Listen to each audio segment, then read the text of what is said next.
Hi to everyone who is here with us today. Thanks to the organization for defending victims of violence for the invitation.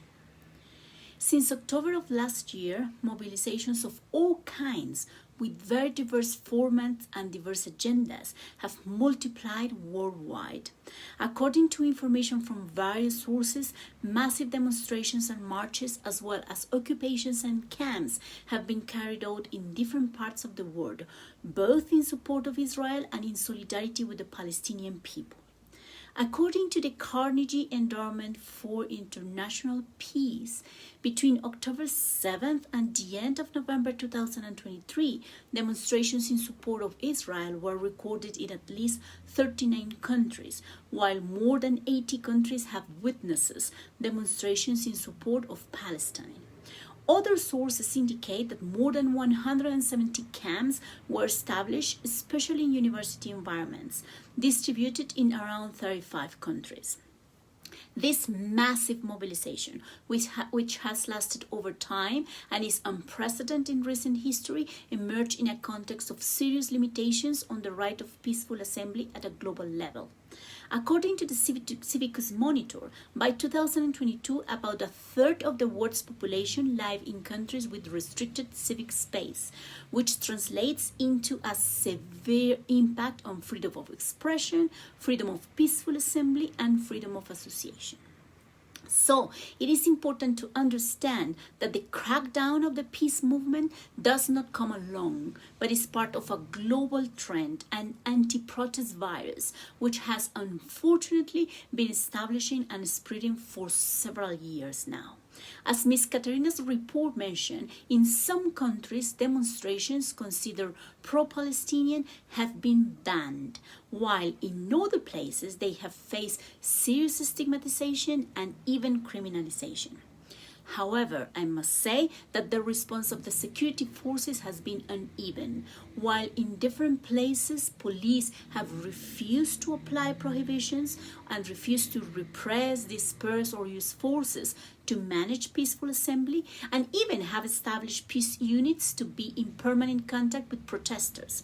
But in other places, there have been excessive and violent reactions against protesters or people who were in camps, the disproportionate use of less lethal weapons, and also many arrests.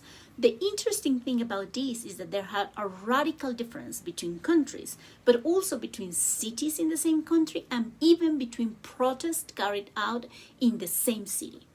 Likewise, there have been clashes between protesters and participants in counter-protest, infiltrations and attacks by violent actors on demonstration and student camps. The specific situation of protest and other solidarity actions that take place in university environments, as well as the institutional response in this regard is reflecting a potential hostile environment for the exercise of the rights of assembly and association. This is why I am holding meetings with students and faculty members from a very wide number of universities in the US, in the UK, France, the Netherlands, and Germany. I had also received information from the situation in universities in Canada, Australia, and I've been studying different countries in MENA region, their situation there. I am also contacting and having conversations with law enforcers. I have not finished the interviews and meetings, but based on the allegations and the situations I've studied, I can mention some common trends that I have found I can share with you all today. One, there has been an unequal treatment of protesters depending on the political position. For example, I was very surprised to see a couple of weeks ago at a mobilization in Berlin that was calling for the return of the Israeli hostages, a person with a sign that said, "From the river to the sea, we could live in unity," which did not generate any reaction from the police present at the scene. But according to the information I have received, the presence of such a sign, the same sign, at a pro-Palestinian protest would have received a very different treatment. Second, in turn, there has been similar responses to very different type of protests, from vigils to encampments to building occupations. For example, in some cases, riot police that can use less lethal weapons against students, and even bomb squads were sent to attend silent vigils in a clearly disproportionate reaction. Third, both the police repression and the university sanction in some places have affected disproportionately migrant students from very specific ethnic groups and leaderships. In several cases, a clear police profiling can be easily identified. 4. University sanctions are in some countries weaponizing migrant status, housing, and the access of food.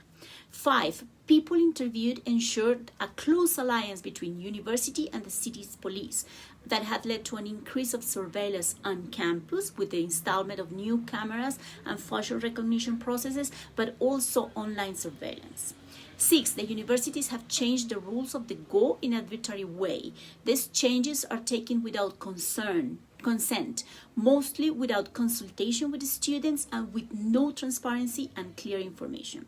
Several students mentioned how in a single day the rules can change 3 or 4 times. They were talking about rules at the universities, but this had also happened in some countries regarding the police ruling on protest on the street.